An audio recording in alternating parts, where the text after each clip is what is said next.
Hey fam, it's J Lobos coming back to you on another episode. And for you guys out there that are going through a process, because these last couple of weeks, these creditors are going ham. I've been listening to a lot of customers talking about lawsuits. People obviously are getting some sort of summon to go to court. People are getting served. People are concerned, scared. And I wanted to go ahead and demystify just a few things, because at the end, guys, there's rules and regulations the creditors have to oblige by. And guess what? There's processes that we obviously have to take into consideration. So before you go ahead and get yourself into some sort of situation where either you don't go to court and they're going to go ahead and give that judgment to the creditor, you have to have an open line of communication. This is something that I've spoken in the past on several videos or whatnot. And guess what, guys? These individuals that are looking to go ahead and collect, even though it might be a company, but they're ran by us. They're ran by people.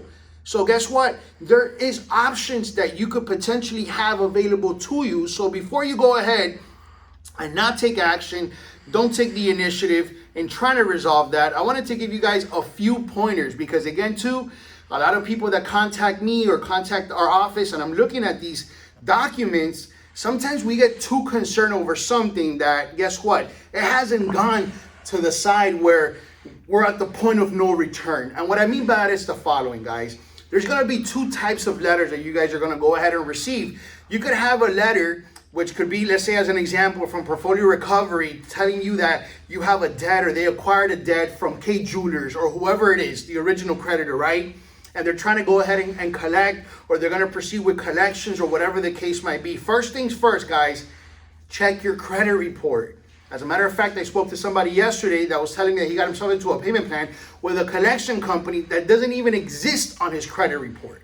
That to me was like, that doesn't make any sense. So one of the first things that you have to do is go on your credit report, and whoever that document that you're getting, if it's not on your credit report, that's a level of urgency that we want to go ahead and address it. If it is on the credit report, guess what? It's legit. You owe the debt. Obviously, guess what? There's options. Contact the creditor. As a matter of fact, right now, there's a lot of collection companies that are actually, they've changed their policies and they're actually accepting what's called the payment for deletion. So either you make the payment in full or you make it in part.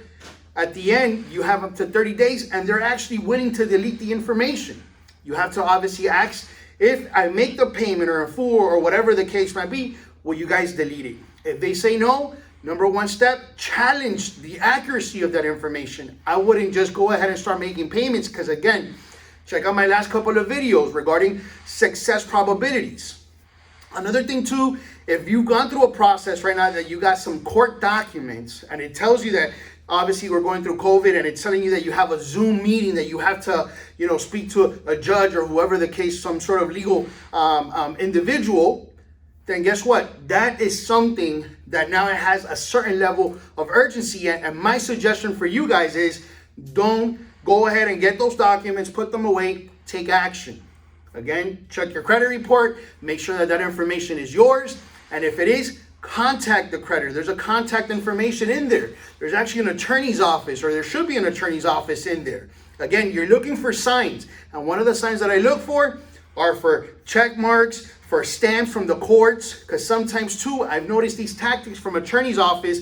They're going ahead, and since this is information that's public record, they're just printing out information, sending it over to clients or people and hoping that people go ahead and bite. So if it doesn't have the wet seal of the court, they don't have dates, things like that, then it might not have that sense of urgency. So look at that. The last thing is, if somebody comes over to your house and serves you physically, guess what? That's high level sense of urgency. If you don't show up to court, keep in mind, guys, or if you don't call them, you don't address it, they're going to award that judgment to the creditor. And what I'm seeing right now, a lot of people who have neglected these things, and now they're in a problem. The situation is either they're getting a bank levy, very popular right now, is a garnishment of wages. They're going into people's jobs through their HR department and they're submitting this judgment, and now they're taking 25% out of every single paycheck. It's bananas. So before it gets there, address it. Have the open line of communication. Speak to the attorney's office, to the creditor. Get yourself into some sort of settlement if possible, and ask if the information is going to get deleted. If you guys have any questions, any concerns, again, we're here to help. Thank you so much for the love and support. Good luck.